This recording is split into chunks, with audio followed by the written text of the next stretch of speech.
Hello everyone. Guys अभी weekend का time है और बजट भी हो गया है, सारे मेजर ट्रिगर्स हो गए हैं। So sometimes it's a good idea to not talk about some new stock है। हर बार तो आपको कोई नया स्टॉक मिलेगा नहीं। So sometimes especially on the weekend it's a good idea to just take stock of what has happened in the past and उसमें से हम क्या सीख सकते हैं। तो मेरे ही कुछ हमेशा जो स्टॉक्स मैं कवर करता था ट्रेनिंग पर्पस, एजुकेशनल पर्पस के लिए, मेरे को याद है पीएफसी, पावर फाइनेंस कॉरपोरेशन, जब 100 रुपीज़ पे था द डिविडेंड। और ये ज़्यादा दूर नहीं है, आई थिंक जून 2022 की बात है। Power finance was 105 rupees and उस टाइम उस भाव पे इसका डिविडेंड यील्ड बैठता था 14%। एंड मेरे को लोग बोलते थे ये तो बहुत डेड सेक्टर है, ये तो ब्लीक सेक्टर है, इसमें कुछ नहीं होने वाला है। But you exactly have to catch the trend before it happens. Now PSUs में, सारे पीएसयूज़ तो हम बिल्कुल नहीं देखते। पीएसयू बैंक्स ने इतना अच्छा रनअप दिया लेकिन फिर भी मेरा कंफर्ट उसमें नहीं है। I am not comfortable because of the past record, so I didn't vouch for it.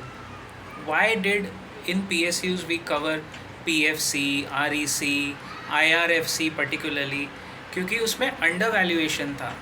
So the learning here is if the sector is something that even the government can not tamper with, like power sector में जिस तरह Covid में हमने देखा, मैं हर बार आपको videos में बोल रहा था कि पावर सेक्टर में इंडिया का जो पावर कंजम्पशन है वो तो बढ़ता ही जा रहा है और PFC is the power finance corporation, तो उसको तो फ़ायदा होना ही है। IRFC रेलवेज़, जिस तरह रेलवेज़ ने अपना Vande Bharat and all of that किया, IRFC अगर आप कोई भी उसका बिज़नेस मॉडल पढ़ेगा तो आपको पता चलेगा ये 25 रुपये की चीज़ होनी ही नहीं चाहिए। बट वही ना, 25 रुपये पे 2 साल तक टिकी रही और बाद में अब देखिए अब आपके पकड़ में नहीं आएगा वो। So these were 2 major PSU based learnings.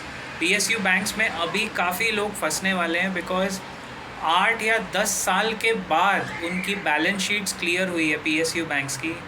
And अब जाके अब उसके वैल्यूएशन काफ़ी हद तक ठीक ठाक हो रहे हैं क्योंकि सारे most of the PSU banks आप देखिए लास्ट 2 साल में 5-6 टाइम्स हो गए। बट वो 9-10 साल तक बैठे रहे थे, they had out not perform.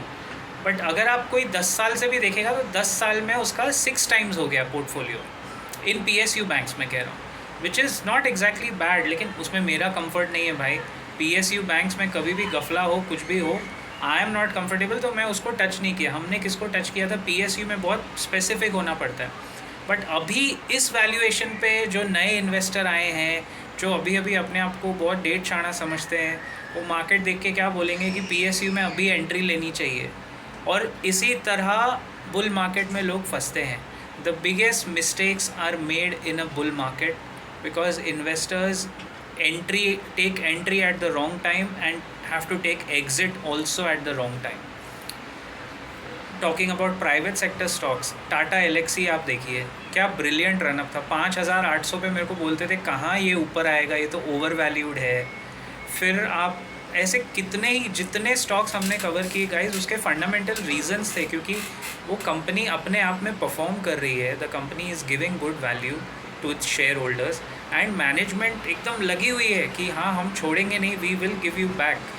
अभी आप देखो शायद सेम चीज़ जो अभी अंडर परफॉर्म कर रहे हैं, जिस पे आपका ध्यान नहीं जा रहा है, अभी तो कंफर्ट क्लियरली लार्ज कैप्स में है। अभी तो आपको प्राइवेट लार्ज कैप्स में ही रहना चाहिए जहाँ अंडर वैल्यूएशन है और कंफर्ट जा रहा है।